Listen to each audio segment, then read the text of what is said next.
Who doesn't love a good story? Human beings are hardwired to gravitate towards storytelling as their main form of entertainment. Since the day we accidentally flopped out of the ocean and began to evolve, we've been telling stories. Whether it's written, spoken, or performed, there's just something about a good story that tickles our DNA. And today, I want to talk about the best storyteller on YouTube, Oki's Weird Stories. There is no one that puts more effort into their content than Oki. He will fly thousands of miles to bumblefuck nowhere to interview one person for a 45-second clip in his documentary, just to get the full scoop and be hands-on with it. No stone goes unturned when it comes to Oki's research. He's somehow able to unearth the most obscure documents and facts about his topics. It's mind-blowing. He'll find like finger paintings from the people that he's talking about back in their 4th grade elementary school, and then interview the teacher who gave them the finger painting assignment 50 years ago. Like, it's incredible how thorough he is. His content is absolutely amazing. So definitely check out his channel if you haven't yet. Today we're going to be going over his newest video, The King of Stolen Valor. This is the story of Jack Edema, which I'd never even heard of before. That name sounded made up to me like an NPC in a video game. But this is a fucking wild ride that Oki lays out and displays beautifully.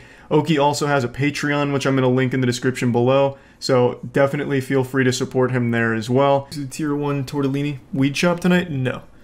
So Oki wanted me to watch this tonight, and I was going to watch it on my own, but he asked if I would stream it. So I'm going to watch this tonight because I fucking love Oki. And then after that, I'll probably dust off the 360 and try and set that up for some Halo 2 classic lasso runs. So I don't know anything about Jack Edema. Is that how you say it? Edema? So this will be like brand new for me. One of the few times I have no clue who this is about. This is Jack in Afghanistan, holding an AK-47 and riding on the back of a horse. Is that Steven Seagal? Here he is on the night of his wedding, flanked by 2 security guards with his bride in his lap. That guy looks so close to Jason Statham, it's unreal. He's just a little too tall. He looks so majestic. Jack was not there as an active duty soldier. He was not a private military contractor. Instead, he was a 45-year-old ex-con that entered Afghanistan after 9/11 with the goal of collecting the $25 million reward on Osama bin Laden's head. Wait, was that a real thing? Did we put a $25 million bounty on Osama bin Laden? We actually did? Man, I don't remember that shit at all. What a fucking crazy time to be alive. What? Damn. Alright, so Jack was out there on that Sigma grind set, about to execute a man for a payday. Jack just rolled into a war-torn country, pretending to be an active duty Green Beret, and did it so well that NATO coalition forces helped him apprehend I feel like it can't be that hard to blend in like that, though. Especially back then, they're not going to be background checking everyone. He just shows up like, hey, I'm here to help fight. Like, I don't even know if you'd question him. He'd be like, yeah, I'm a Green Beret. Like, alright. I haven't seen you before, but alright. Down! Hands off! Eventually, things went way too far after Jack created a fake paramilitary group called Task Force Saber 7, oh, no. rented a property which he turned into a private prison, and started torturing Afghans who he suspected to be terrorists. Jesus Jack and the rest of Task Force Saber 7 were eventually arrested and charged in Afghan courts. During Phase 1 of his Special Forces qualification course, he was caught stealing. His commanding officer wrote that he had an irrational tendency towards violence after he attacked another officer. In an evaluation report, a captain described him as, quote, without a doubt, the most unmotivated, unprofessional, immature enlisted man that I have ever known. But you have heard of him. That's not bad, actually. Out of all the people that enlisted, to be, without a doubt, the most unmotivated, unprofessional, immature is actually pretty impressive. More so than just being, like, average in every area. I always find when the pendulum swings, even in the opposite direction, extremely, like, aggressively, so in this case, awful, it's impressive too. Flipping through the pages of Soldier of Fortune magazine gives you a better sense of why Rambo wannabes loved it so much. Underwater knife fighting techniques. Another example is a multi-part series on urban street survival. Much like most of the Soldier... Can I read that pamphlet real quick? The underwater fighting techniques are really good. You never know when you might encounter like a rogue Atlantean soldier or something when you're just out at the family lake or something. It says you in self find yourself confine. I can't fucking read it at all actually, but it looks pretty effective. your sights. Holster. Nice. He's training a full-blown military. Discrimination training.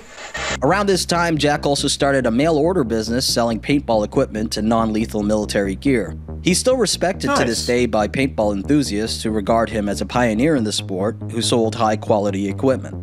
He also organized Special Forces expos, which attracted the Soldier of Fortune crowd and acted as a venue for him to sell his gear. In 1994, he was arrested along with his girlfriend, Patricia Dawn Glosson, for defrauding 60 companies out of $250,000. In court, Jack legally represented himself. He argued that he was the victim of an FBI plot and claimed that the agency carried a vendetta against him because he did not reveal his sources for the information he provided to them concerning the backpack nuke smuggling operation. My name is Ronald Gene Barber. I was a member of the Army Intelligence working for NSA. In early 1994, I was charged with the attempted assassination of former President Bill Clinton. I was sentenced to 5 years in federal prison, plus 3 years probation. Whoa. 5 years for an assassination plot on the acting president? People get more time for weed. Holy shit. Bill Clinton himself was like, yeah, I'll give him 5 years. He didn't really succeed. And he worked for the NSA too. So I feel like that would have absolutely carried like a hefty charge because of all the shit that he must have done for the NSA. That's not what I was expecting. I was 100% expecting a goofy story like, I don't know, like a gas station holdup for Lay's potato chips or something, and just happened to end up in the same maximum security prison as Jack. But yeah, this was a lot more intense than I expected. Yeah, I was going to get him when he was jogging, and then I was going to hot-foot it over to the White House, leap the fence and run in, and grab her and stomp her to death. Found guilty of making threats against the president, he was sent to a prison where he met Jack Ademo. So you told me before the last time that we talked that makes more sense then. All right, like a group of people that he. According to him, he was, quote, one of the only 24 elite super-secret Hwarang-Do warriors clandestinely trained at Fort Bragg. What is Hwarang-Do? I'm gonna have to look that martial arts discipline up. Hwarang-Do, also known as the Way of the Flowering Knights, is a comprehensive Korean martial art that was developed in the 60s. I want to look up some Hwarang-Do. Who's to say that he wasn't like an actual lethal weapon, though, of martial arts? It seems like normal street fighting to me, minus that jumping, spinning kick.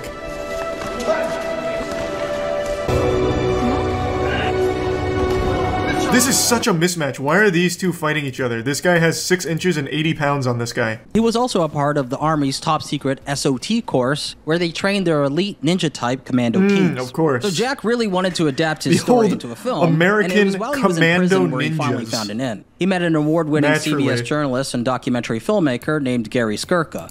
He told me, quote, "Some people you have to tell to start, but he was the kind of guy that you had to tell to stop." Soon, Jack started a business called The Ultimate Pet Resort with his prison pen pal turned lover, Victoria Runningwell. He'd been hired to train Ronald Reagan's son how to use firearms. Man, it must have been so easy just to make an entire fake personality back in the day. Well, I guess you can still do that today. Just not as successfully, I don't think. Coverage is good, but with me, it's mission first. It's not about Amen, brother. If you've been paying attention, you know by now that that surely was not the case. Of course, Jack planned to make it all about himself. He recounts that Jack tried very hard to make himself the star of the documentary and said, quote, "He's the dumbest fuck I have ever met." Artists recalled a time when Jack pushed a humanitarian aid worker out of the way so he could pose for a photo op with an expensive EKG machine meant to be delivered to those in need.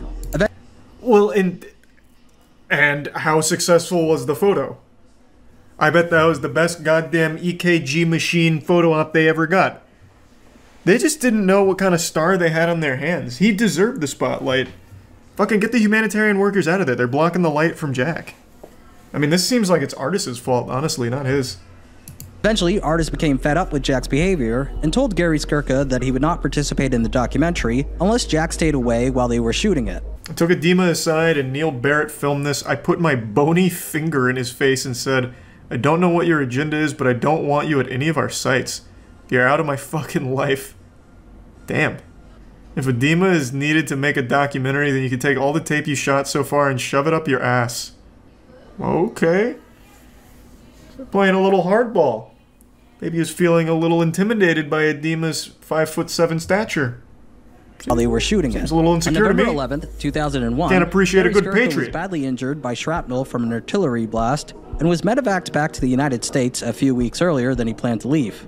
A reporter named Tim Friend said that after he and a group of others carried Skirka to safety and dressed his wounds, Jack arrives with a cameraman. Quote, "Just when we finished dressing Skirka's leg, Jack runs up screaming. He rips off the bandages and redresses the wounds. Basically, he was acting in front of the camera. With Skirka gone, there was no documentary left to work on. Jack was only there as a security guard, not a filmmaker." In October 2001 and June 2002, Jack appeared in over 1,000 U.S. newspapers and over 250 television news shows. Damn. He served as a commentator on Fox News and was paid $500 per appearance. It was a lucrative hustle and it helped fund his stay in Afghanistan. There were hundreds of guys like that in Afghanistan at the time, ex-military types working for PMCs. However, the obvious difference between them and Jack was that they were legit and he was not. As an Afghan businessman, that just means Jack has no red tape. If you're blonde or a Westerner and you're wearing black sunglasses, he can do whatever he carrying needs to a pistol protect in you. a leg holster, and driving a car without a license plate, nobody would ever question who you are. People just assume you're CIA or Special Forces or someone dangerous. Yeah, it's like the same thing with like stay a away from clipboard. If you Even carry though a Jack clipboard, looked no one the part, asks any he gained questions. a controversial reputation Remember that among old many trick? war journalists. On one occasion, he pulled out a gun on a journalist named Tom Robertson and shot at him, nearly missing. And the only reason Jack was upset enough to try to shoot him was because Robertson had interrupted him during a discussion. Jesus Christ. What a maniac. He gave them to Eric Campbell, the Australian Broadcasting Corporation correspondent I mentioned earlier, who transferred, edited, and verified the authenticity of the tapes so they could be sold to broadcasters. We've seen it in limited situations, but not in this wide range. Not in a wide range that includes motorcades, close quarter battle, integrated assaults, open air assaults, linear target assaults, a whole spectrum of terroristic activities. Northern Alliance a lot of buzzwords in there. The tapes here shortly after Cyber warfare, fled. Intergalactic conflict, the Reapers. Only because Jack believed that The Peacemaker, a movie released in 1997 starring George Clooney, had a plot which was stolen from an assortment of several manuscripts of his life story. The plot of The Peacemaker does bear some similarities to Jack's story, such as its focus on a backpack nuclear bomb smuggling operation. And although the court noted that there were some similarities between the stories... Hold on, God, I want to read that. Okay. So that seems so vague. Very smart from Jack.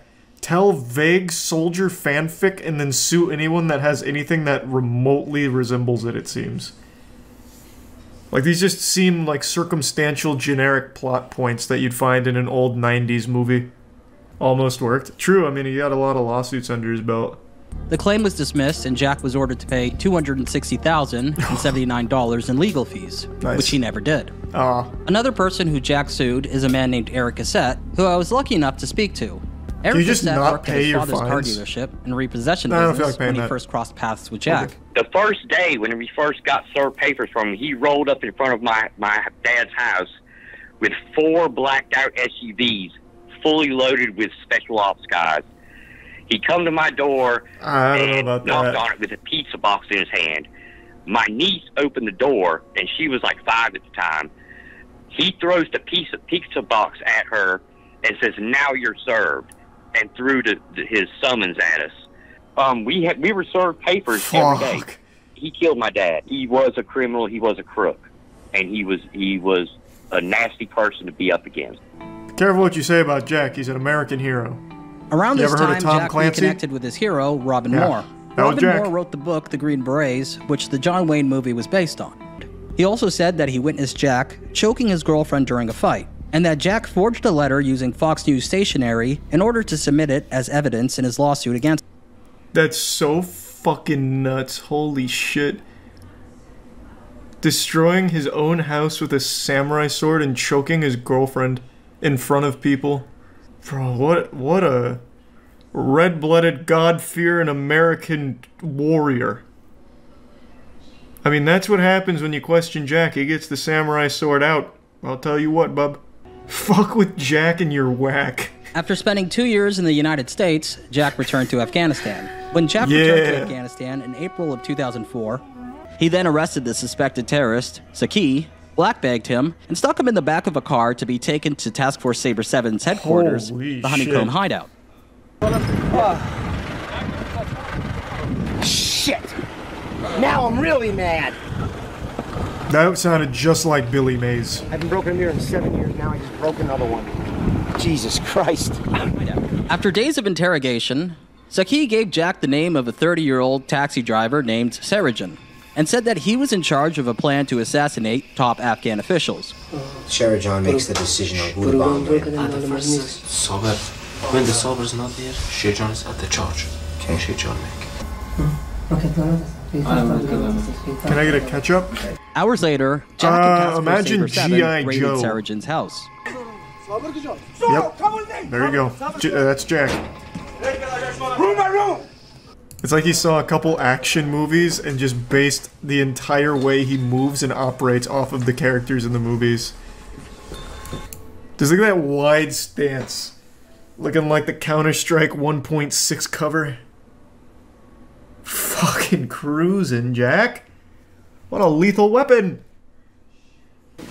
What's this hiding in your eyes? God damn it. I also just love the fact that he 360s, so he just turns around and looks through the exact same door he just came in through. As if all of a sudden he's been flanked by the boogeyman.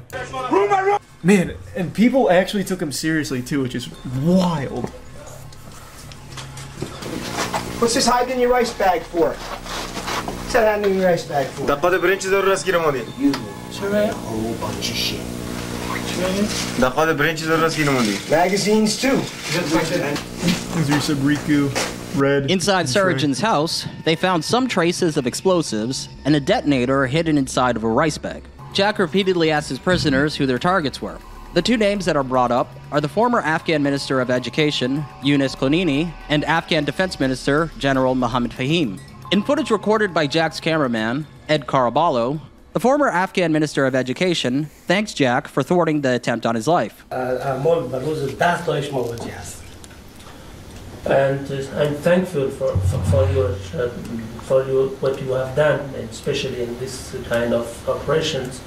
And he actually did it. What the fuck? Face such kind of. So here's my. I don't know if this is accurate. We're not even halfway through the video.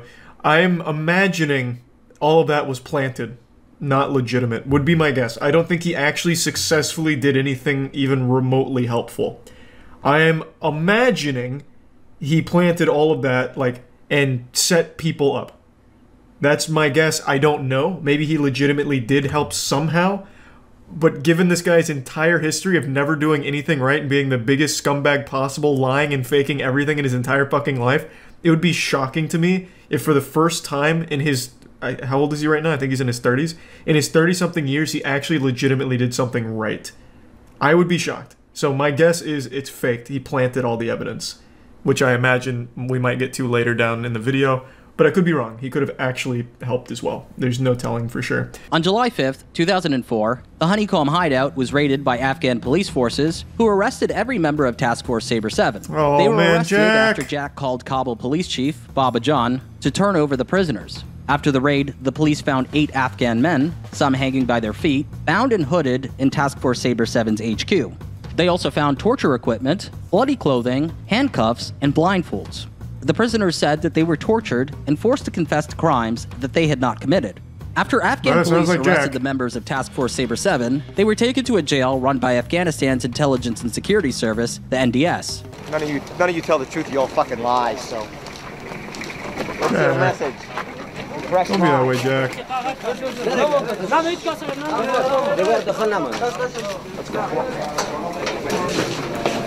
Feet are very sensitive. Getting feet beatings must suck, man. I don't know. I haven't sustained like foot stuff, so I couldn't tell we you. were working for the U.S. My feet are very counterterrorist group, ticklish. working with the Pentagon and some I other believe you. federal So you're working with U.S. knowledge, with U.S. government knowledge.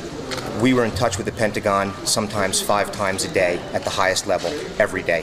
They've denied that. They've denied you completely. Well, we're prepared to show emails and correspondence and tape-recorded conversations that show that's not true. Jack also claimed that the FBI had confiscated hundreds of documents, videotapes, and files, which he could have used as exculpatory evidence. And surprisingly, this was true. The FBI, which, from what I understand, shouldn't have any jurisdiction in Afghanistan, seized all of Jack's materials and held on to them for 21 days. Additionally, there have been problems with reviewing the evidence. After the FBI returned some of his materials, Jack tried to present his case in court that he was in fact working on behalf of the US government by showing tapes and other files. One tape showed that Jack was in contact with the office of Lieutenant General Boykin, former U.S. Deputy Undersecretary for Defense. So he actually On the tape, Jack speaks to Lieutenant General Boykin's secretary, George Shim, who promises Jack that someone from the DIA would call him back on his cell phone. So we were trying to put a firewall between your efforts and him because we didn't want to connect anything there. Holy shit, what? This was Jack's cell in Policharki prison. Jack, Bennett, Caraballo, and their Afghan translator were isolated in one wing where they enjoyed a plush prison experience. They had a laptop, a phone, private bedrooms. They went to summer camp. Satellite TV, plenty of alcohol, and a small staff of assistants. What the fuck? So their surroundings looked more like a suite than a prison cell. However, it wasn't always easy living. On 3 occasions, riots broke out inside of the prison. 4 guards and 1 Afghan member Rioting of Task for Force what? Sabre An extra 7 TV? died Another in a flat firefight screen? while protecting the 3 Americans. I could walk out of this prison in one snap of my fingers, and that is no bullshit. Do it. Snap my fingers tomorrow. 1,000 Panjshir soldiers will come over these walls, and they'll kill every motherfucker in this prison that isn't Panjshir. While in prison, Jack started fucking call him on it. I want to see him do it. Superfly! Who's your daddy? Who's your daddy? I'm your daddy. Yeah, your mama. I'm your daddy. Superfly. Go to Joe Cartoon side. Cause I'm your daddy. Superfly. I'm your daddy. Who's your daddy? Who's your daddy? I'm your daddy. What the fuck is this? What they saw on the Ring VHS tape? What was it? What was his channel? Edema fan? This seems like this could be it.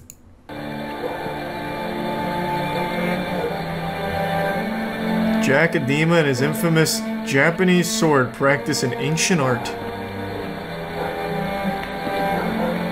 That technique is flawless.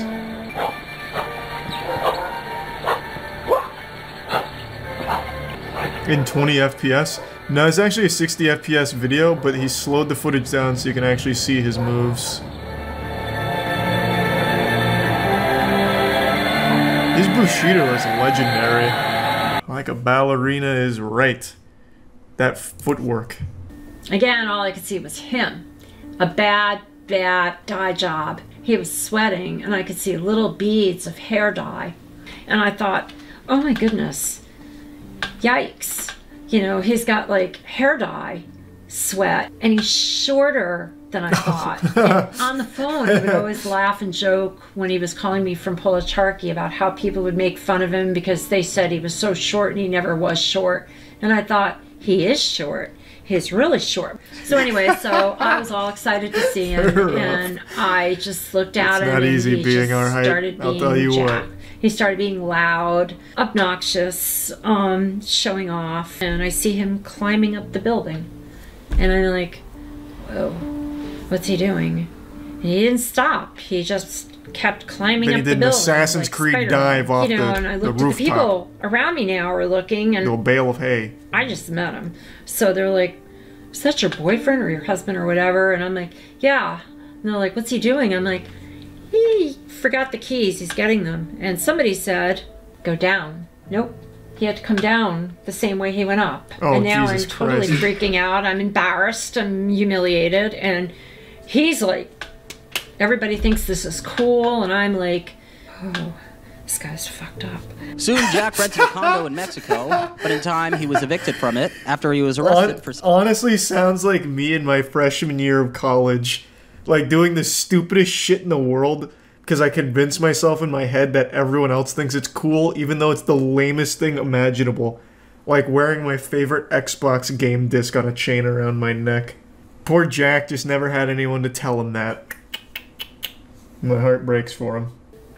Nothing was making sense. It was insanity. The next thing I knew, he's on the phone telling me, well, I'll have to put that on hold now because now I got to get out of here real quick. They want me out. Fuck them. I was going to leave anyway, but I'm suing them all. And I'm like, oh my God. What a fucking loser. He goes, well, I met this guy, Gringo Dave, who's got a really great mansion in Bacalar. And then I realized it was just drills just to make sure we were prepared because as the walls got higher, the paranoia grew with it. He would put a gun in a baggie to go take a shower. Nothing made any sense. In his mind, it was all perfectly normal. But he looks perpetually like Ron Perlman trying to play like a character. It's hard to... It's like if Duke Nukem was played by Ron Perlman after like a bender, like a week-long bender. Like everything about him is so cartoonish. It's weird. It's so eerie. Lou Ferrigno? No, it's definitely more like Duke Nukem-ish, Ron Perlman kind of vibes. Like he actually just looks like a toy soldier. Like Small Soldiers, the movie. He's like a little bite-sized Marine guy, but never a Marine. Only a chronic liar. Wearing sunglasses, shirtless, inside, lifting weights. Every picture we've seen of him so far, except for maybe a couple, he has been wearing these shades. It's like a part of his body, like an extension of his eyes. I don't think we've seen his eyes more than twice in this entire hour-long video. He is always rocking these shades. It was around this time that Jack got started on his next business venture, a military air cargo company called Star Aviation. Jesus Christ. It never got off the air. And it was Jack's fault, nobody else's, because we had the meetings and everything else. We had the funding. We had all the DOD clearances. How do they have the funding? This guy was literally convicted of lying about everything and spent years in jail. Why? How would he secure funding? How does that happen? What the fuck? How? I don't get it. He purchased a pontoon boat and started a company called Blue Lagoon Boat Tours, and he made a website for the business called Oceans11Mexico.com. The boat tours, it had to be based on Jack Sparrow. And, that's cool, though. He had to act like, and he would actually stand in front of the mirror and act like that. Did I get it yet? Am I acting like him? Am I doing it right? Jack flew a pirate flag over his compound. She's mocking him, but that honestly just sounds cute. That's because it sounded like a cool pirate name to him. The building over to Jack. And John didn't want to do that to Jack. He didn't want to give Jack the building. He still wanted it in his name. Jack wanted to inherit a company called Isabeau Dakota. Isabeau Dakota functioned as a shell company to conceal Jack's assets from creditors. Flush with the money he inherited from his father's estate, he started using large amounts of anything he could get his hands on, such as cocaine, heroin, and booze. His dealings with the bizarre demographics of people that were coming in and out made it not happy. And that was also when his drinking and his drug use was in... In time, Jack lost interest in being intimate with Penny. He instead preferred to keep company with a young college student named Fernando and a transgender sex worker named Nancy. He started hosting all-night orgies at his compound, which he advertised on gay hookup sites. Orgies? How did you feel like when you actually realized that Jack was gay? I guess it bothered me when I saw him making out with a man and he wasn't making out with me like that. Penny left Mexico with the intention of never seeing Jack again. But then the exact same day that she landed in Connecticut, Jack got into a life-threatening car accident. In the hospital, Jack called Penny's phone and said this. Bueno? Hello? Hello? Jack there? Huh? Jack? Jack, okay. Take the fucking board out. Listen to me. Can you hear me? Yeah, I can hear you. I leave everything to Penny. And you to manage it with her. Be good friends. I don't know about Nina. She was okay, but I think she's in the hospital too. I have concussion. I have a fractured skull in the Jesus Christ. Chart. You put me in here in Sarge. Okay? Okay. That's all he has to say? Where are you? I'm in the hospital in Kimball. I'm trying to get them to move me to a private hospital before I die because I have internal bleeding and they won't even look at it. Okay, should I call the embassy and try to get the embassy involved? No. Wow. I'll take you to the private hospital, dude. Jack called Dr. Phil. When I was on my It way did sound back like Dr. Phil. to America, on his way back to Bacalar, he had that accident, and everything changed from that point on. A few days later, Penny returned to Mexico to take care of Jack and to help him rehabilitate. Jack started to abuse the pain medication he was prescribed to, as well as illegal drugs and alcohol.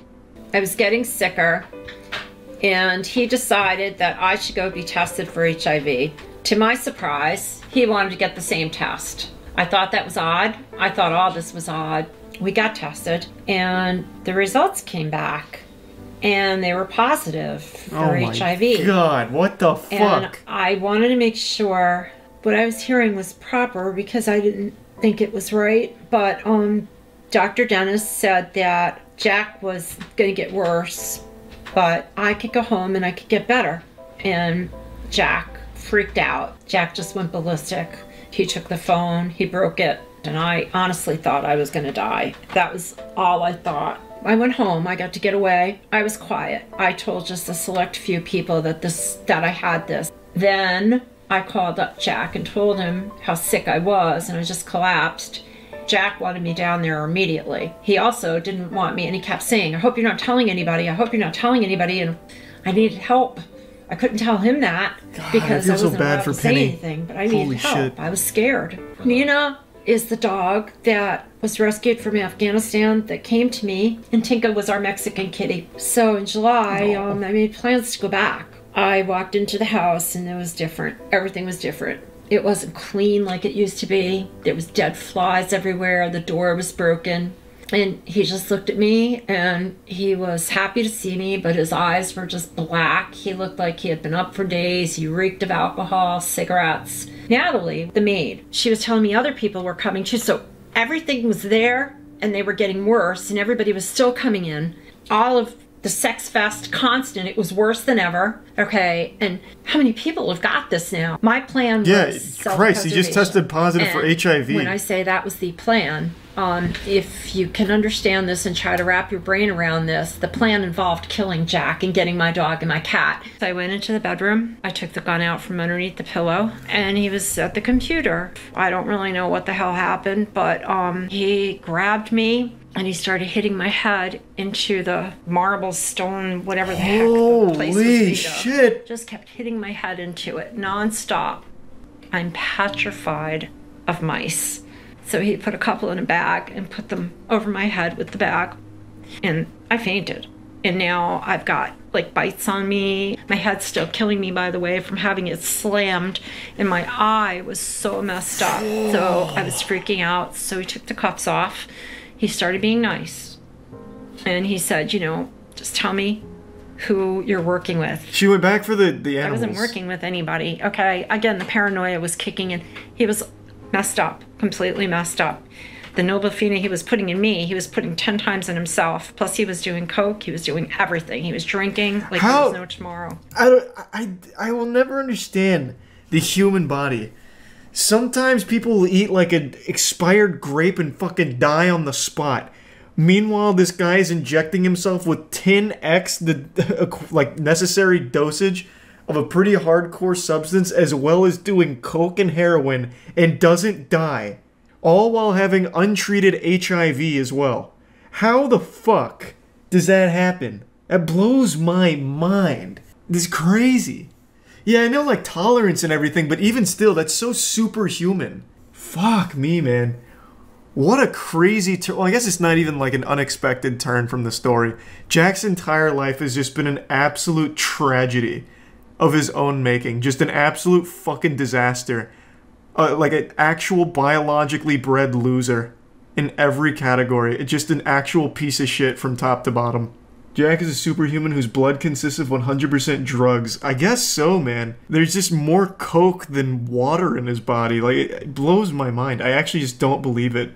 So he comes up and he says, he's like, there's 2 fucking bastards downstairs you've got to talk to. My friend got in touch with Ed Carabella, and he called the Mexican embassy, and there was 2 guys to come to get me. They came to check the situation to see if I was there. The guy that wasn't speaking Spanish, that was speaking English to me, goes over to me, he goes, "It's really good to meet you."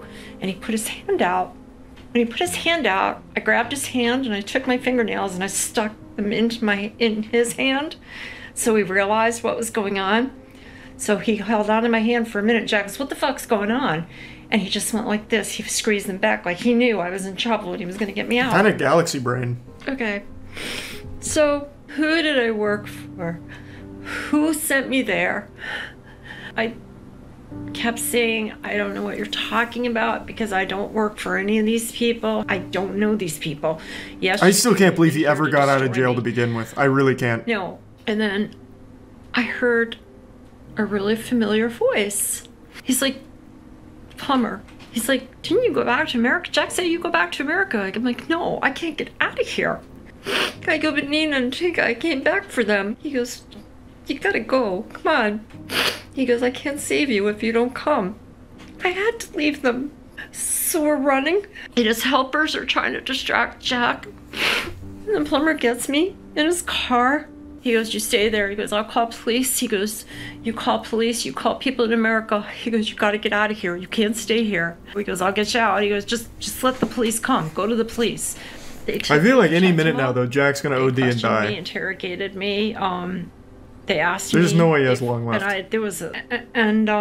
And shit got so dark. Charges, yeah. And they put me under and that's what happens custody, with a man who has unchecked mental illness his entire fucking life. Is a chronic liar and absolute piece of shit. And he should have never got out of jail. Airport, just stay there. He literally tortured people pretending to be a fucking secret agent. According to local news reports, local police in Mexico want very much police to talk to him about accusations that he held people in his house against their will. I thought that was when the nightmare ended. I love the title of that story. World's creepiest guy is back. Or returns. So even, like, during his reign of infamy, he was still viewed as an absolute sleazy, creepy guy. This man has been a loser his entire fucking life. After the deadline passed, Henny sold the deed of the Isabeau Dakota building for $10. In retaliation, Jack, along with loyal fans he met online, posted revenge porn of Henny to blogs. Pictures which they also sent to her parents. Jack all started What fans could he have possibly garnered while fucked up beyond belief for what? How long has this been now? Like a year? How was their fan? I guess when like they talk about him as the world's creepiest guy, people must have like been a fan or something, I guess. I have no fucking clue. That blows my mind though. Unless it was people like ironically pretending to like Jack. Alarming amount of psychopaths like this guy? Yeah, but they're not watching World's Creepiest Guy segments on Fox News. Or whatever that was. Yeah, I know that. The true crime weirdos. I know that, but like he's not even a serial killer. He's just a serial liar who pretended to be a G.I. Joe, Navy SEAL, super specialist, spec ops, whatever. Like he didn't even do anything besides like pretend to be those things and then torture people in Afghanistan. January of 2012, we talked, and I knew what was coming. We talked on Skype for the last time, and I said, "You know what's going to happen." He knew what was going to happen, and probably the last time anyone used Skype. He said he was sorry. He hopes I could forgive him, and I said, "Yeah, but I really can't. I don't know, whatever." And I said, "I'll see you on the other side." And I said, "I'll call you Friday night." And he said, "Well, that may not happen." And I did try to call, but the phone just kept ringing. And he was dead the next day. How did you feel? Relieved. Yeah, it sounds like good news. Sad, relieved, and also, as a result of what he did to me, not only the eye problem, but because of that, I also am now on seizure medicine. And I'm also on a blood thinner because I had a blood clot go into my brain because of the eyes and the seizures. It's hard with all this bad and what was left. What he left me with and what I remember are two different things. Christ. Thank you. Well, I'll remember Jack is an absolute massive piece of shit. Oh, God, that was hard. Okay, his entire life, he lived a lie of fanfic of a G.I. Joe super soldier. Damn, Oki went so deep into this. That whole Penny interview is wild. He did such a great job of conducting that interview. What an incredible story Oki told here. He flew to meet her for it? Yeah, I know, I heard. No, Oki only makes masterpieces, man. Oki will spend 6 months on a video and drop one of the hottest bangers of all time. Oki's also the one behind the secret space program. Well, he didn't make the cult, but like he was the one that like brought the secret space program to the public eye. Hey, Penny. Hi. So you saw the documentary. What did you think? I loved it. I'm so pleased with the documentary. Always suing somebody. Even when he was incarcerated, he was suing. But alright, unless... Penny, let's be real here. He was never, like, incarcerated. That prison he went to was literally like band camp. This dude had a suite with his friends, and they just played games and drank. He was posting videos while in jail. Like, I'm not surprised he was able to keep suing while in that prison. I don't understand. That actually looked better than almost every New York City apartment I've ever seen in a video. Like, he was living a lavish life while in jail. That shit looked like straight out of Baki the Grappler. Sir Edward Artis and Robert Pelton reached out to me, and they were just such guiding forces in my life. They kept me together. They worked with me. Bro, shoutouts to Edward Artis. He was the first one in this documentary that immediately called Jack exactly what he was. Just a serial bullshit artist, scumbag loser. Artis has hated this man for, this is 2012 she's talking about, so for exactly like 10 years now, right? So Artis was on that grind. He knew from the get-go, like right off rip. Artis knew, he pinned him right away. Shout out Ed Artis. Me to get through all this. Thank you to all of my patrons who've helped make this documentary possible. What a crazy I've spent fucking several ride. months and thousands of dollars on this project, and I probably won't even make a quarter of it back relying shit. on YouTube ad revenue alone. So there's perks. You get director's commentary on all of my videos, uncut interviews, early access to my videos, early cuts of my projects, your name at the end of each video, as well as a digital comic tied to my Secret Space Program video, which features me as a space samurai fighting Kevin Spacey's clone in outer space. For those that don't remember, this is from the Secret Space Program video. That's the one that you guys might remember where it's a group of people, and they have an internet presence, that believe that they were abducted as children and forced to fight in an intergalactic war against the Nazis. And there's vampires, there's werewolves, immortal gladiator super soldiers. It's so good. And Oki convinced them for his documentary. He convinced them that he was an ancient samurai, and they even called him to like one of their conventions to speak and tell their story, or tell his story. And he brought up Mr. Beast, saying that Mr. Beast funded him as a samurai or something like that. I'm foggy on the details, but he fought Kevin Spacey. It's so good. It's so good. The new documentary just dropped on Vince McMahon. It's called Mr. McMahon. And even before it came out, like a day before it came out, Vince posted a statement on Twitter addressing it. His statement basically says he doesn't have any regrets, which is what everyone with regrets says. You stinkify your ass and then pretend it doesn't bother you and it was actually just part of your master plan. He goes on to say that he thought he was going to be participating in an objective story about his life, but it turns out it was all a misrepresentation, misleading, using editing tricks and out-of-context footage, smoke and mirrors to distort viewer perception. It's all a bunch of hooey. They trapped you in a genjutsu to make you not like Vince McMahon. When I heard he made this statement, immediately trying to, like, cushion the blow of how bad this documentary must make him look, I went into this expecting a very scathing deep dive into a lot of the deplorable shit Vince McMahon is guilty of doing. There's a lot of allegation, there's a lot of accusations around Vince McMahon, but there's a lot of factual, irrefutable proof behind some terrible, horrible shit he is guilty of. And I thought this documentary was going to be getting into the weeds of all of it. Especially because not only did Vince McMahon put out that statement, he apparently even tried to purchase the documentary so it would never see the light of day. So he was like actively trying to bury it, according to some sources. So I was like, holy shit, this must blow the lid wide open here. I really thought this documentary was gonna fucking stone cold stunner Vince and finally show to the whole world just what a massive piece of shit he is. He has done so much illegal, deplorable, unforgivable trash throughout his career that it is shocking he is not behind bars. And I thought this documentary was going to aim to tell that side of Vince McMahon, to highlight all of those things. Go over the rape allegations, go over all of the sexual harassment, the sexual abuse, all kinds of horrible things Vince McMahon has been accused of over the years.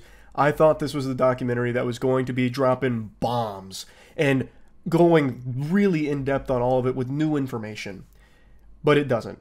It's not that kind of documentary. It mentions them, it talks about them briefly, and lets Vince have his statement on his perspective with all the lawsuits that he's been engaged with over the decades. I really thought this documentary was focusing on that element. Like, that's the impression that I got from all of it, but that's not at all what it is. This docuseries is mainly telling the story of the rise of the WWF and how it became the juggernaut that it is today with the WWE. It talks about Vince and being a ruthless businessman and everything he did to not only grow wrestling, but grow the WWF into what it is now.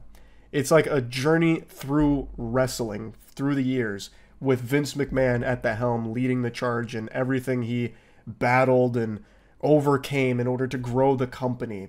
And it sprinkles in a lot of the awful shit like sexual abuse, like rape, in a couple of instances through some episodes, but it's never the focus. And I really thought it would be. Now, it's not bad by any means at all. Like, it's a fine documentary, but it's mainly for people that don't know anything about wrestling or Vince McMahon. Like, this is what I would consider like an introductory course to the lore of Vince McMahon and wrestling.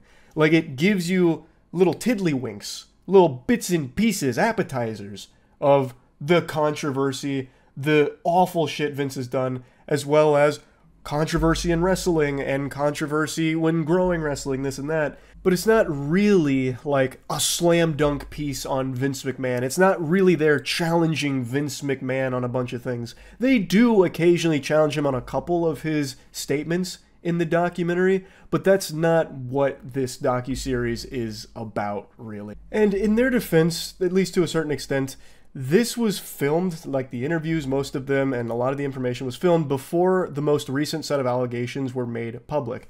The Janelle Grant lawsuit. That's the one with all the extremely graphic detail and the sex trafficking information, the stuff with all the poopy, which became a big talking point with all the feces and the defecation and just all the really depraved acts of Vince McMahon that were discussed in the Janelle Grant lawsuit. This took place before that. It is mentioned in the documentary at the beginning, as well as hinted at a little bit towards the end, and then the final episode has a little bit more on it, but it never really like fully dives into it or talks about it at length in the documentary. But it does just give you like the basis of it, as opposed to giving you a deep dive on it. And I guess I just went in there under the wrong pretense. Like, I do think people that know nothing about it will walk away like, damn, this guy really is a villain. And man, the story of wrestling is crazy. But to anyone that knows anything about wrestling and anything about Vince McMahon, there's nothing new here. Except for the interviews. The interviews were pretty insightful. They don't offer new information, but hearing from someone like Vince McMahon directly is fascinating, because it's like hearing from somebody that was born without feeling. Like, this is a guy with no remorse and no ability, I believe, to even feel an emotion other than ambition and greed. Like, that is everything, every fiber in his fucking DNA, and nothing else. No love, no sympathy.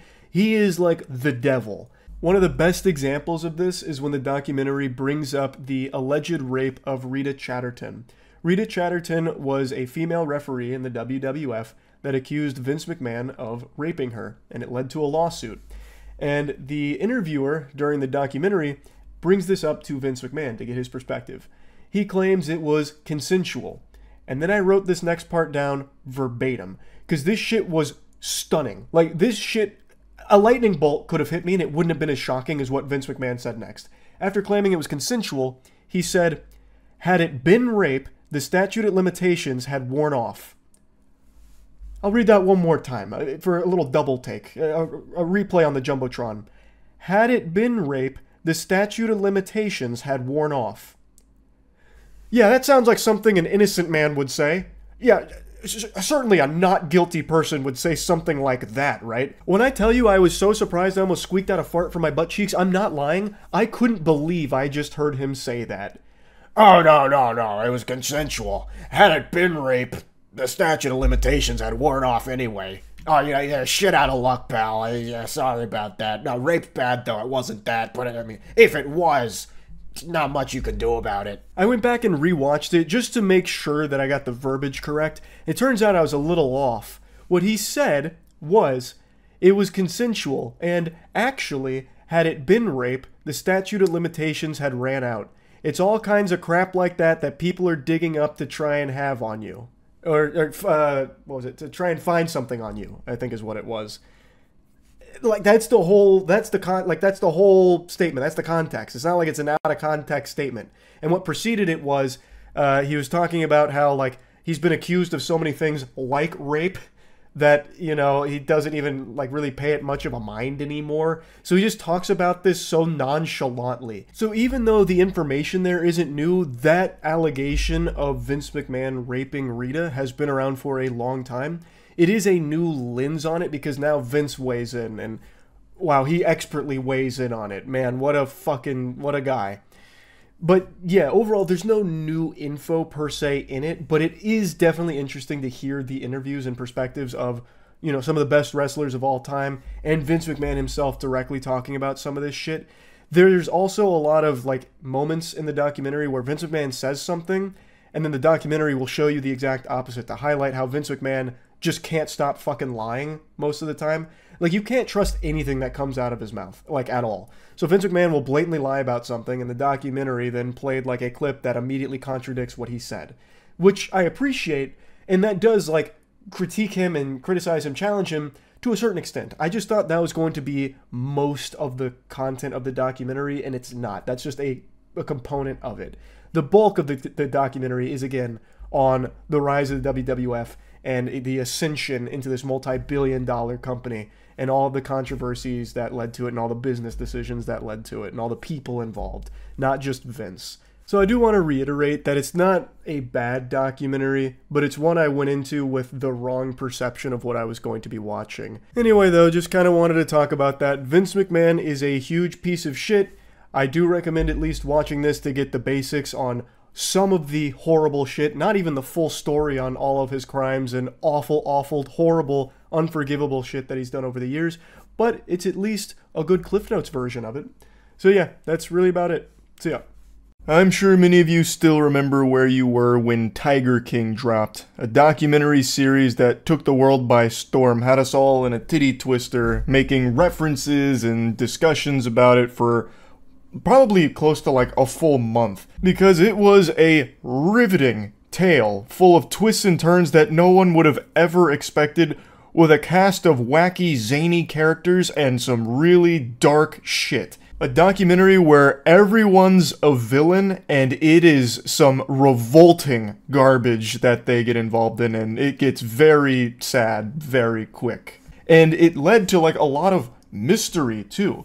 So people were constantly talking about, like, oh yeah, Carol Baskin definitely killed her husband. She sucked his soul out like Shang Tsung. Or even hatching their own conspiracy theories, like, no, Carol Baskin's husband is most certainly alive, hanging out with Tupac, you know, on this island over there. Or, I just saw Carol Baskin's husband put a quarter into the little rocket ship right outside of Kmart. He's definitely still breathing in this corporeal dimension.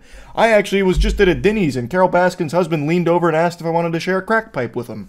It was a documentary series that blew up, absolutely exploded. And now 4 years later, Eric Goode, the man behind Tiger King, has released a new documentary called Chimp Crazy.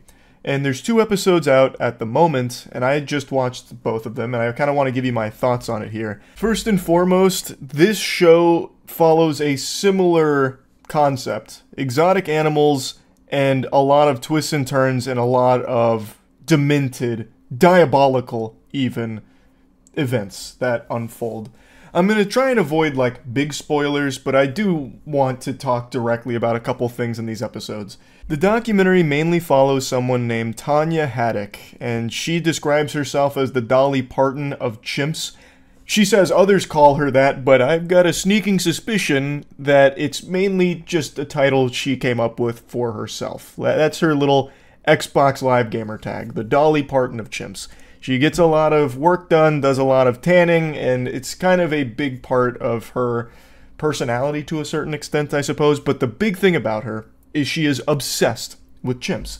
And she gets a job working at a chimp sanctuary, which is a term I'm using very loosely to describe how she gets involved in this story. Initially, I thought Tanya was someone who had maybe seen Tiger King and saw Joe Exotic become like a household name for a little while, and she wanted to try and capture that lightning in a bottle herself, so she tried to, latch on to that, suckle from that bosom of success. However, by the end of episode 2, it becomes very clear, well, even in the middle of episode 1, it became very clear to me, no, she just has like a legitimate obsession. She has no background or no education in anything even tangentially related to chimpanzees, yet gets a job caring for them, and you can obviously start to connect some dots that that's not exactly a good combination. That's a recipe for disaster. So it starts to showcase how miscared for a lot of chimpanzees at this foundation she works at were. And it documents this legal battle between her, the foundation, and PETA. That's the focal point here. But it also just shines a light on the buying and selling of chimpanzees in general. And from the very beginning, they bring in some people. It seems like there's a whole community of people whose entire lives revolve around chimpanzees. So one of the first people we're introduced to is someone who has pretty much dedicated their whole lives to them, and even talks about how when a baby chimpanzee was born, it was born premature and couldn't digest formula. So what she ended up doing was breastfeeding the chimpanzee, actually breastfeeding it. The husband then goes on and he goes, "Yep, so I walked in on Pam holding our baby, a human baby, in one hand on one boobie, and then the chimpanzee on the other." She was literally akimbo breastfeeding one human and one chimpanzee, apparently. So it becomes very clear that this documentary is going to explore some weird shit. We have this woman and her husband talking about how she was dual-wielding her honkers in order to breastfeed a fucking chimpanzee and her baby as well at the same time. That's unfathomable. That's so baffling. But there's a reason that segment is there. It's because it turns out most chimpanzees that people own as pets come from one person named Connie. And Connie owned this foundation for chimpanzees that she was breeding and selling to people for pets for $40,000 to $65,000 a pop. And Tawny Haddix, the Dolly Parton of chimps, gets a job working there. And then she kind of becomes the general on the front lines fighting a legal battle against PETA when they started to set their sights on that organization for how poorly cared for the chimpanzees were. And from everything I see in the documentary, it seems like they were right on the money with that. I'm not the biggest fan of PETA. I think most of you know that. I still remember the horror stories like the classic, when PETA took a chihuahua from a family and euthanized it immediately. It was like a speed run to kill this random fucking dog at a trailer park. That one I still think about from time to time about how traumatizing that would be if that happened to one of my animals. As well as a handful of other things, but I'm not here to just talk about PETA. I just wanted to mention that I do think in this legal battle, they were in the right, because Tanya Haddix is an unhinged loose cannon. And it led to a crazy set of circumstances that followed. And it touches on a couple notable cases of chimpanzees as pets. Obviously, the most infamous is Travis the chimp, which I'm pretty confident most of you have at least heard of. Travis the chimp was a chimpanzee that was under the care of its owner. And for many years, no problem, it was actually like a celebrity in their area for the longest time. People taking pictures, Travis traveling around to meet people. Everyone loved Travis. Until one day, well, actually, it was a series of events that led up to it, but basically, as Travis got older, obviously got stronger, harder to, you know, keep under control if he got rowdy or anything, and Travis started to become depressed after the passing of the owner's husband, and it led to a situation where one of the owner's friends came over to help, and Travis ended up ripping her entire face off. Police were dispatched, and they shot and killed Travis because Travis was going on a rampage. He also ripped off a police car door during all of this. And the woman managed to survive, luckily, but her life has never been the same since. She survived the attack, but it was brutal. And the documentary puts this in here to highlight how dangerous it can be to own exotic animals. I've always said that the only people that could ever reasonably have an exotic animal that makes sense are professional animal handlers for that specific animal that they have.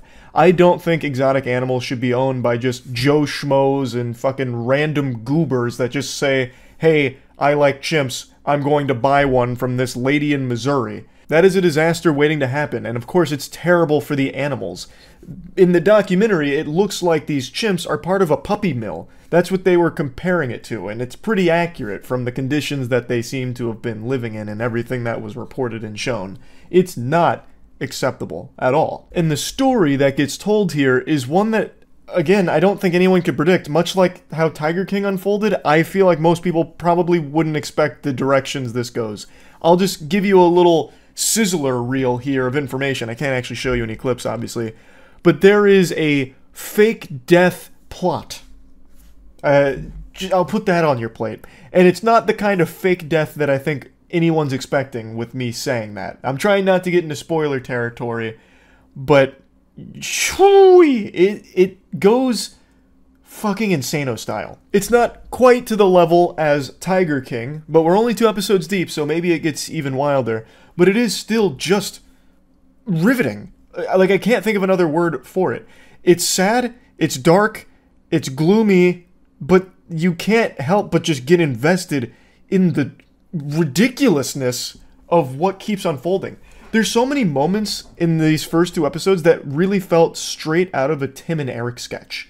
It's crazy that this is reality.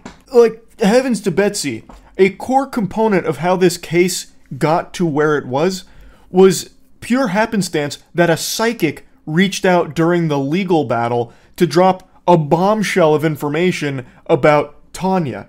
Like, and another crucial component to this was like some really weird information about a cremation where they said that they cooked a body at 160 degrees, and all that was left was a pile of ashes that just happened to look like chocolate cake mix. It's just this powder of like chocolate cake mix. And also 160 degrees. Florida almost gets that hot sometimes just going outside. And you don't see people just fucking being deatomized when they open their front door, just melting, being vaporized, turned into a pile of ash. Like, it's so wacky in the weirdest way. And when I was watching it, from the very beginning, it's very odd. So, the director, the man behind it, Eric Good, the guy behind Tiger King as well, he was talking about how his reputation from Tiger King has made it like impossible for him to pursue some stories like this because people are apprehensive about it because it painted all the people in Tiger King in such a negative light, so they don't really want to do anything with them. So what he did is he hired a proxy director to kind of fool them into getting into their good graces and being able to do this documentary. And immediately I was like, can you do that? Like, are you even allowed to do that? Like, it almost felt like he was admitting to a crime.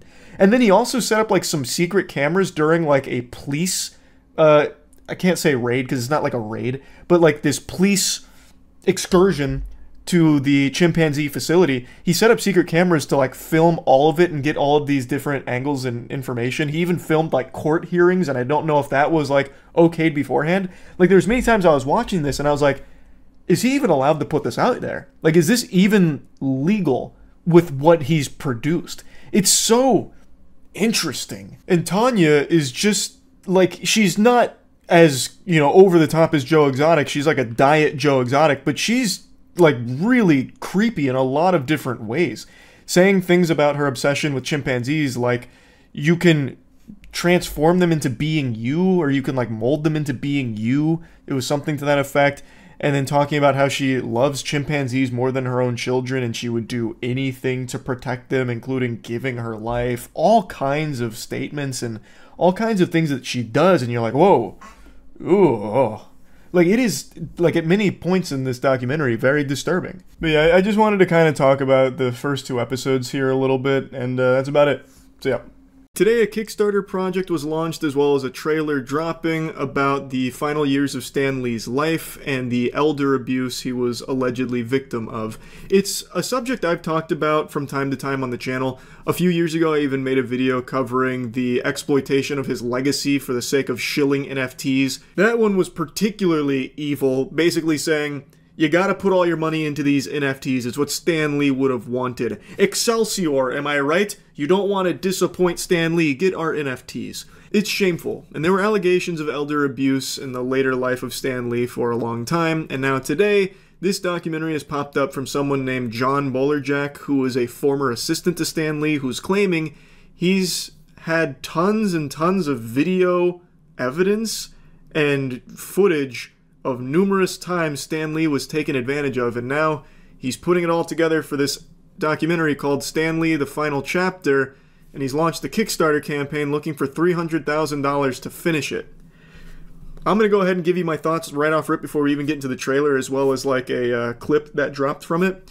To me, that feels really exploitative as well. You're telling me you've had this footage for years, incriminating evidence of Stan Lee being taken advantage of, and instead of releasing it throughout the years to spread the word about the injustice he faced or giving it to authorities about potential elder abuse, you've instead just sat on it, kegeling it until now, compiling it into this documentary that you're now looking for $300,000 to finish, to pay for things like casting, wardrobe, hair and makeup, music composition, a soundstage space, visual effects. Like, what the fuck? If the goal is justice for Stan Lee, this feels highly unnecessary. I don't think you need a visual effects department on standby to cook up some CGI for it, you know? Like, you don't need Blur Animation Studio on the horn to do some kind of 3D render of like a reenactment scene or something. If you've got all of this incriminating evidence, it feels a little weird to be asking $300,000 from people to crowdfund a pretty bow to put on all of this and like elevate it to like a Hollywood production where they want a set constructor, like they want to build a set, like I don't know if they want to like recreate Stan Lee's home 1-to-1 or something, or you know, as well as like a sound stage. Like like you refuse to release the footage unless everything, like all the testimonials can be filmed on like a Blackmagic Pro 45K camera or something. Like, I don't really understand it. To me, feels like it's also capitalizing off of Stan Lee's name, but this time from a different angle where it's highlighting all of the other people who also exploited Stan Lee in a different way. I'll show you the trailer, and you can obviously form your own fucking thoughts on it, but there's a couple things I want to talk about as well as showing you that clip that dropped. My name is John Bolerjack, and for the last 4 years of Stan Lee's life, I was his assistant, his confidant, but most importantly, his friend. I traveled the world with him, witnessing firsthand the incredible highs of his legendary career, but also the heartbreaking lows. John Bolerjack was someone that was close to Stan Lee, and he has filmed a ton of things around him and the people around him as well. So a lot of the footage is basically showcasing how people interacted with Stan Lee, those closest to him, and how they viewed him as kind of like a tool to make money off of. I'll play the rest of the trailer in a moment, but I want to show you this clip because I think this clip is a really interesting look at not only John, but a lot of what Stan Lee was subjected to. Thank you very much, sir. My pleasure. Right. Now, are you ready to give a riveting speech? You're going to change lives. I thought I was finished with that. What do I have to do now? It's never over. I'm not on the crazy pills, right? Like, I'm not boofing stupid potion, right? That's John Bolerjack that's saying that to him. You can see his hair, his voice is the same. That's John. And he's the one telling him that it's never over. Like, John, I'm assuming he was trying to be, like, sarcastic there, but John, even at the time, was privy to Stanley being taken advantage of, but just sat by and let it continue and let all of those people around him continue to exploit him. To me, it feels really weird. You've got all of this footage, you are aware of these things happening where he's being taken advantage of, and instead of sharing that footage at the time or contacting someone to try and help, he just lets it persist and then holds on to this footage for years after his death. Like, I don't know, it just doesn't feel right to me. Like, it feels off. And he also has something else that I found pretty mean-spirited to say to Stan at the end of this clip. You what? I said I thought I was finished, but apparently I'm not. No. Once we're done, we'll get out of here. Now, what do I do here? Same thing, talk about you. We'll make some new questions. But I don't have the... Yes, you will. Yes. You not want to have the mic on? How do I turn on and off? I can control that. You get your money's worth out of me. Every single penny. Penny, like 5 pennies. So this guy telling Stanley what he's going to do, even without Stanley really knowing and really wanting to, he is still pushing Stanley to do it. And then Stanley says, you get your money's worth out of me. And he says, every penny. And then John Bolerjack comes in and says, pennies, like 5 pennies. That's just kind of mean. Like, I don't know what the joke was supposed to be there. I don't know why he would come in at the end and say that on the back of that after we just watched Stanley get pushed to do something he wasn't aware of and not wanting to do by somebody who's basically controlling his appearance here. It just rubs me the wrong way. Stan spent his final years enduring mistreatment, manipulation, and betrayal at the hands of a few very bad actors. Is there any way to get us out of that San Francisco thing? Or do you feel we gotta do it? Gotta do it. At the time, I didn't have the power to stop it, but I did have a camera and I filmed everything. Whoa, watch out! It's extremely sad watching this. Elder abuse is a fucking horrid thing. And John claims that at the time he didn't have the power to stop it, but he had a camera, so he filmed everything. Well, you were compiling evidence. You could have submitted that evidence to authorities, and there's a very real chance nothing would have come from it. Yeah, I'm sure there's a lot of, like, really evil people that would have been able to squeak their way out of it, but you still would have tried. Like, you did have the ability to have this footage come to light. You could have released this footage yourself online. Like, there were a ton of options with this footage outside of just now bringing it to the public's attention while asking for money to finish a movie around that footage. Like, I understand there have been many cases where a documentary has been instrumental in justice for whatever case it's been covering, but I just can't understand why during all of the discussions around is Stan Lee being abused by the people closest to him, like there was even a lawsuit about elder abuse and Stan Lee, during all of this, and it did get a ton of attention, why John Bolerjack with his footage wouldn't have come forward to contribute to that discussion with evidence that, yes, Stan Lee is being taken advantage of. Yes, there are people close to Stan Lee doing things that he doesn't want to do or know that he's doing. Like, I don't understand why back then, with all of the footage he had, he wouldn't have spoke up during those times. It just feels weird that he's had it for so long and is now just bringing it to the public during a Kickstarter pitch. Now I'm asking for your help to finish the film and finally get justice for Stan. This documentary includes first-hand accounts from key witnesses, including comic book legends like Rob Liefeld and Roy Thomas, as well as many others who saw the chaos and unethical acts. This isn't speculation, it's all on camera. Undeniable. This is old Stan Lee coming at you. No, you're not old. Irrefutable. I thought I was finished, but apparently I'm not. No ambiguity. I think it's pretty clear from industry veterans that have talked about it to the footage that already exists outside of this documentary, since this hasn't released, so we don't know all the footage in it, that we can say with a pretty high level of confidence Stan Lee was taken advantage of in the later years of his life by tons of people around him. I think that much is pretty clear, in my opinion, and I have no doubt that whatever footage John has here will be really helpful in holding a lot of those evil assholes that were exploiting him accountable. Like, I'm hoping that there will be a lot of good that comes from it. But this approach of just squatting on the footage for many years and then only, like, bringing it out if enough money is given to finish the film is very off-putting. And, like, looking at the Kickstarter rewards feels really weird, too. Let me just hold your hand through what $50 gets you in the project. A stunning photo comic capturing rare, candid moments of Stan Lee like you've never seen before. Shot by filmmaker Jonathan Boulderjack, this collection offers an intimate look at the legend's life beyond the spotlight. Featuring 11 different covers, each showcasing a hand-picked image curated by its respective sponsor. Every book comes signed by Boulderjack, making it a must-have for true fans of Stan and his legacy. What? So each copy is signed by John, which means it's a must-have if you love Stan Lee. Where have we heard that nomenclature before? Spoiler alert, it's the NFTs that were shilled on Stan Lee's Twitter page a few years back. There are so many reward tiers here, more than I've ever seen in a Kickstarter project. I shit you not, I think there's close to like 40 or 50 different reward tiers.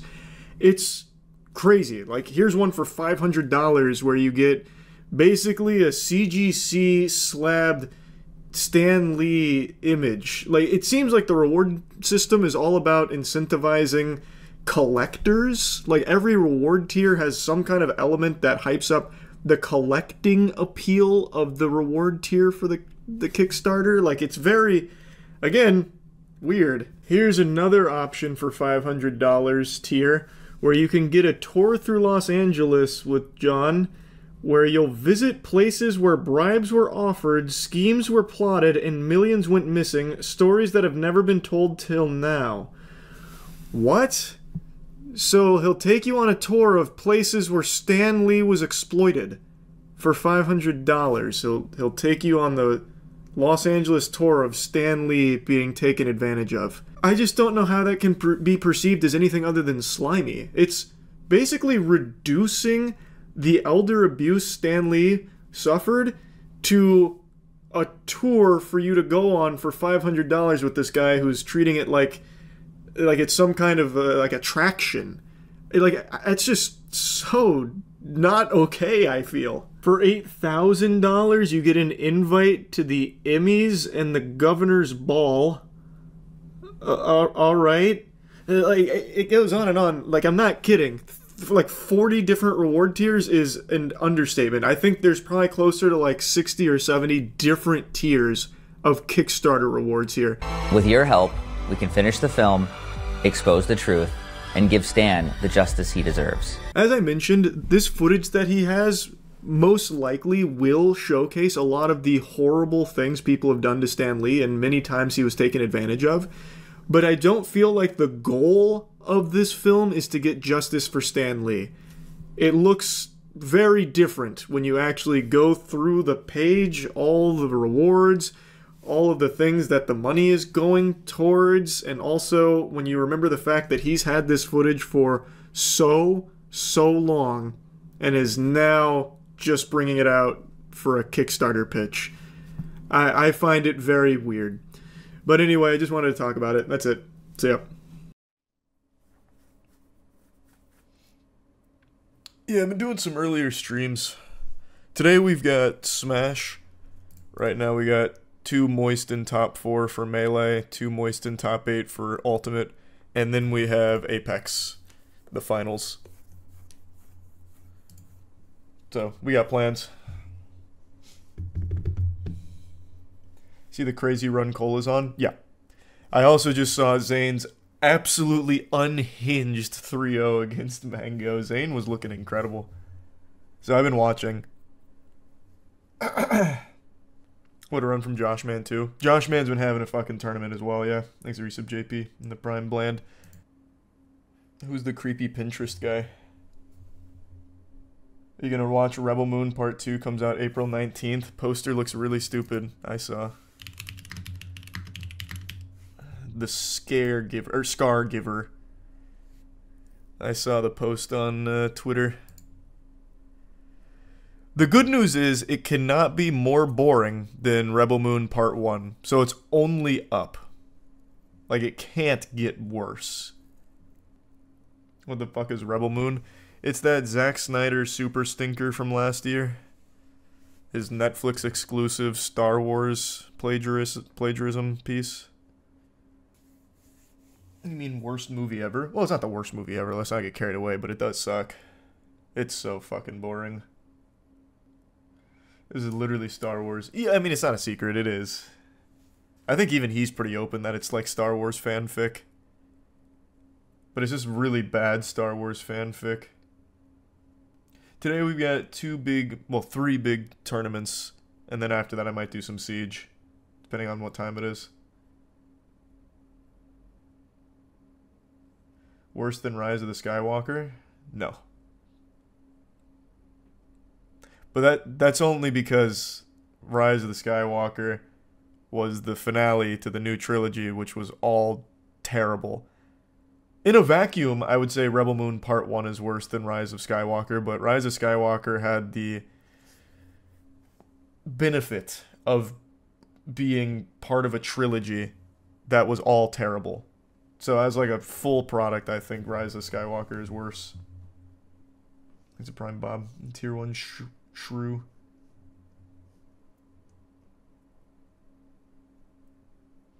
Drew Soul, senior HR person at Pinterest, was arrested in an anti-pedophile operation.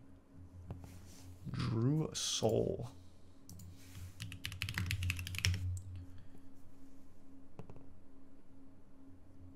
I haven't heard anything about this. I'll look at it. Yeah, no one beats Moki 11 times in a row.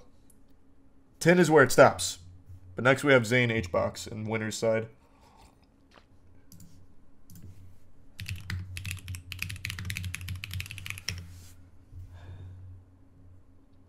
Quiet on Set, right? How to watch Quiet on Set. The documentary on the toxic culture behind Dan Schneider's Nickelodeon TV shows. Oh, it came out today. Or no, it comes out today. It's not out yet. Comes out at 7 p.m. Interesting. I bet that'll be a fucking bombshell. But I think it'll be things people aren't necessarily surprised to learn about, knowing even just the bare minimum about Dan Schneider and the absolute degenerate he is. But I wonder how awful it is and how deep it goes. Oh,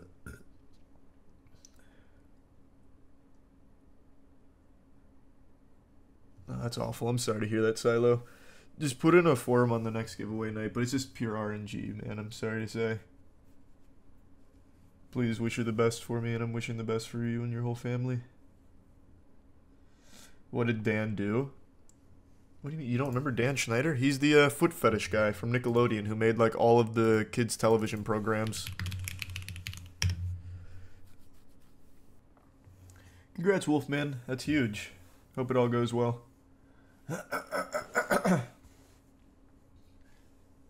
Drake got essayed by a guy named Brian Peck. Huh? Yeah, we're going to be watching Ultimate as well, plus Apex. We're watching all the Moist games today. Have you seen the chaotic homeowners association meeting that went viral? Uh-oh, what happened? Look it up. Didn't he get that girl from Zoe 101 pregnant, or was that just me? What? Did you get her pregnant? What are you saying? Or was that just me? And yeah, I know about the Riot Wall video, but that what you're referring to is Zoe 101's actress. She got pregnant, and some people speculate that it may have been Dan Schneider that did it. But there's nothing to confirm that. He's a prime ill.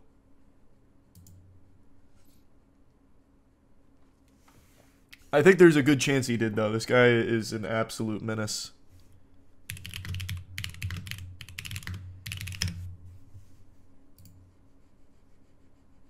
So what's the homeowners chaotic fight that you're talking about? I think it's a membership tux. The fuck Schneider do now? There's a documentary about him coming out. It's called, what did I just say? Quiet on Sets, that's it. Comes out tonight.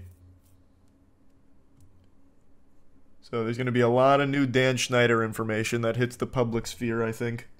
Thanks, Resub Gabriel.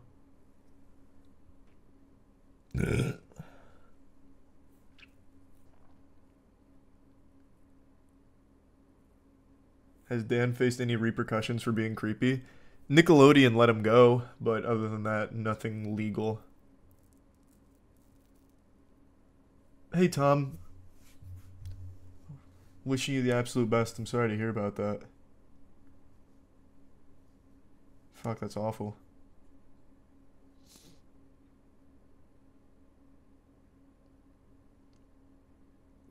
That's super cute. Well, thanks, bro. Thanks to the resub, Glitz and Gert.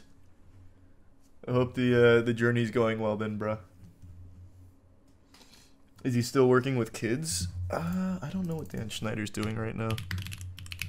I think he just retired. I think he just took his massive amounts of Nickelodeon money and vanished.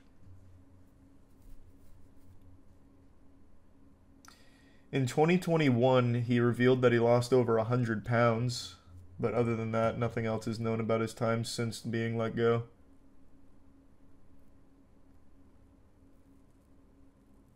Yeah, because they severed all ties with Schneider. So now he's just vanished. Yeah, of course I saw that video. It was a banger. He also made a follow-up, too, about twerking. Both are bangers.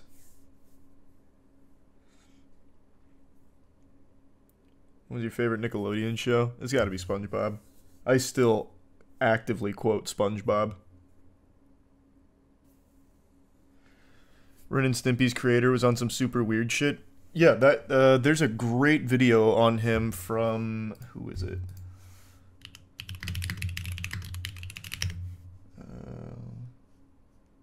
Fuck, what's the channel? I don't remember the channel. What did he call it? Did he just use his name? Let me see. I think he just used his name, but I can't quite recall. Yeah. Oh! I didn't remember that it was Blame It on Horror. Okay, yeah. This is a great video. If you want to know more about the Ren and Stimpy creator.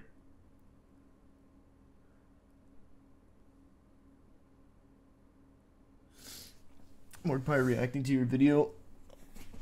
Cool, fuck yeah. She has your face on her ass. Fuck yeah. Fire.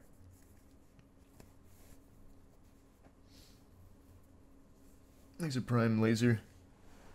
I saw like a couple tweets about it, Eulogy, but I haven't looked into it.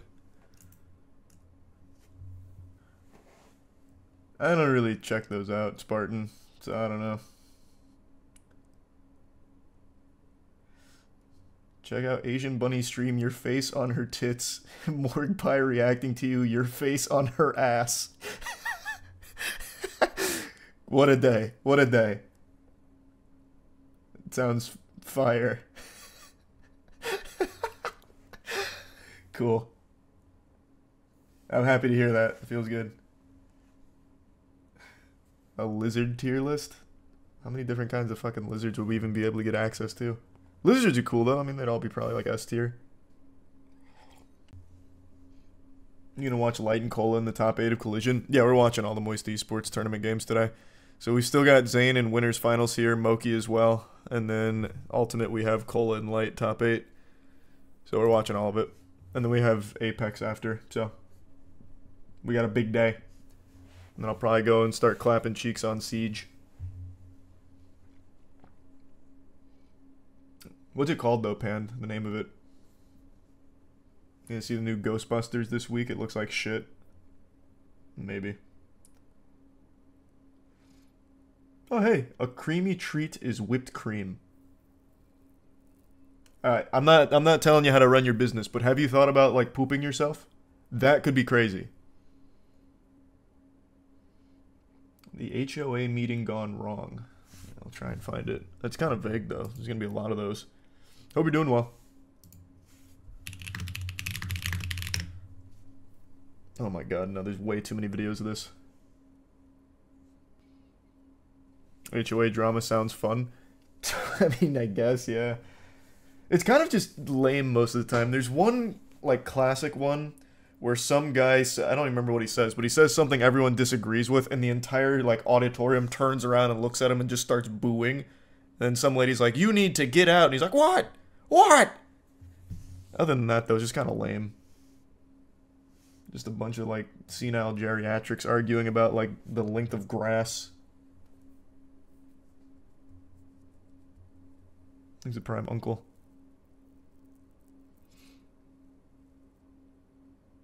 You see...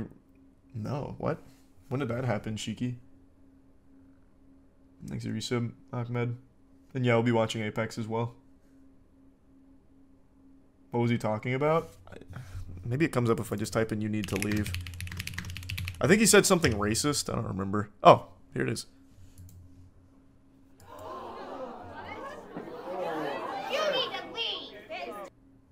They cut out what he said, but oh no, here, wait, here.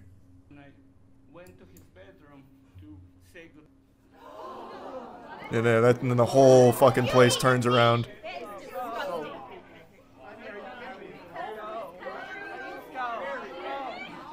That's indicative of what these kids are experiencing. That's indicative of what our kids are experiencing. Comments like that. And that's, no, he's sharing this. But outside of like a couple of HOA, well, it's not an HOA meeting, that's a school board meeting, but it's kind of the same general atmosphere. Usually it's kind of low-key nonsense type shit. What did he say? Couldn't hear? It was pretty quiet. Here. Let me turn it up. Then why did you stay in Mexico? It's still super quiet. I don't know how to make it louder for you. Just look it up on your own and crank your speakers up to hear it. I haven't finished Spider-Man 2 yet, but I'm getting close. Have you watched the John DeLorean documentary by Alex Baldwin? John DeLorean documentary.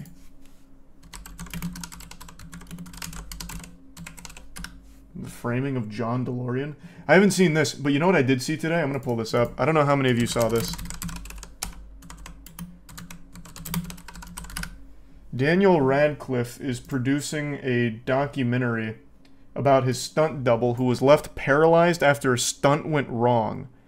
It's called David Holmes, The Boy Who Lived, I believe is the title of it. And I had no idea this happened. So apparently his stunt double, his name's David Holmes, was involved in an on-set explosion that left him paralyzed. Which was fucking crazy to read about. My heart always breaks for stunt doubles. Stunt doubles do so much dangerous shit for so little. Well, comparatively so little, I'll say. Like, there's an innumerable amount of stories of stunt doubles getting hurt, dying, or permanently injured.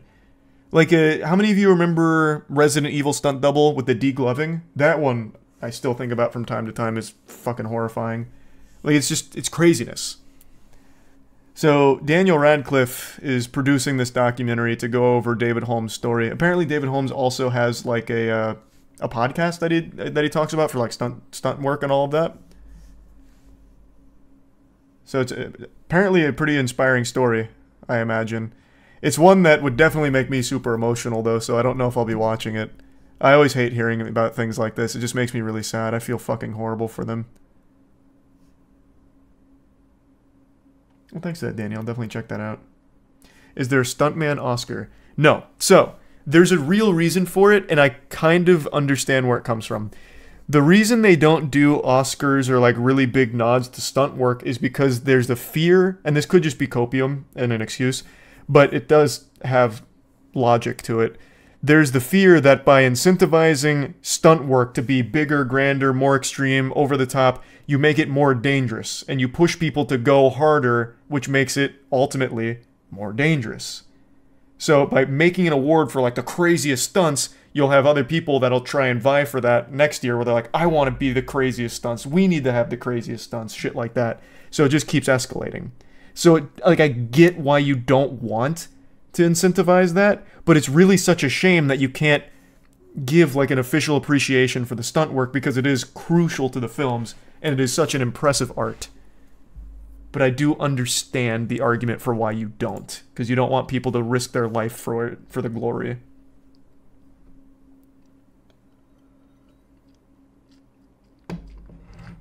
The Gibby stunt double. The Gibby stunt double is a hero that I will forever appreciate as a goddamn legend. When we had Noah on our podcast, he talked about this. I'll show you real quick. So this is the Gibby fall from the ceiling. I'll play it one more time just in case you missed it. Okay, so this is a real stunt. According to Noah, the stunt double here actually just fucking belly blasted, belly bomb, like cross body blocked from the top turnbuckle up here out of view onto basically just the concrete. And as you would expect, he got injured. So he hits the ground. He actually bounces off the ground, which is crazy impact. He broke a couple of ribs and was transported off set. This is a stunt worker who deserves high-level accommodation for that. Why? Because it's a great scene. He did it all for the art. But now, if you give him the award, you'll have 5 other stunt doubles potentially doing, you know, cannonballs onto concrete and shit to try and one-up this, is the argument. Still, such an incredible stunt. No fake floor is crazy. It's been a long time since Noah was on. He said they tried to do something to dress it up, but it didn't work, so what ultimately ended up happening is he basically just bounced off of the ground. I can't recall all of the particulars about it. You can go rewatch the podcast episode if you're curious. He really went into a lot of detail about some interesting shit. But this one blew me away. That this was a real stunt. They didn't just use like a, you know, like a doll or something like you'd expect them to do. They actually just had their stunt double do this. I can look it up later, Seth. But yeah, Daniel Radcliffe is making this about David Holmes. I didn't really read what caused the explosion, though, so let's see if it goes into detail. Holmes was working on Deathly Hallows Part 1 when an explosion that was part of a planned stunt sent him plummeting to the ground, leaving him paralyzed from the chest down with a debilitating spinal injury that turned his life upside down.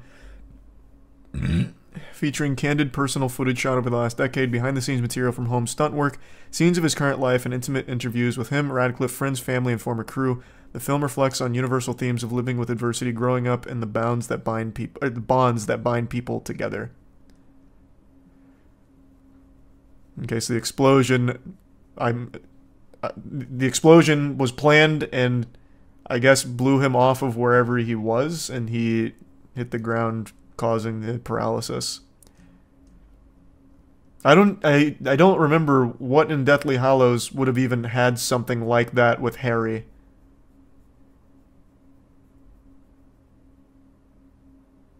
What scene would that be in Deathly Hallows Part 1? Yeah, I love Risk of Brain too. I don't know if I'll like stream it though, Pepto again. The Hogwarts battle, that's Part 2. Maybe the brooms? There's not like an explosion while he's riding on the broom. Mad Eye gets blasted, but not Harry, I don't think.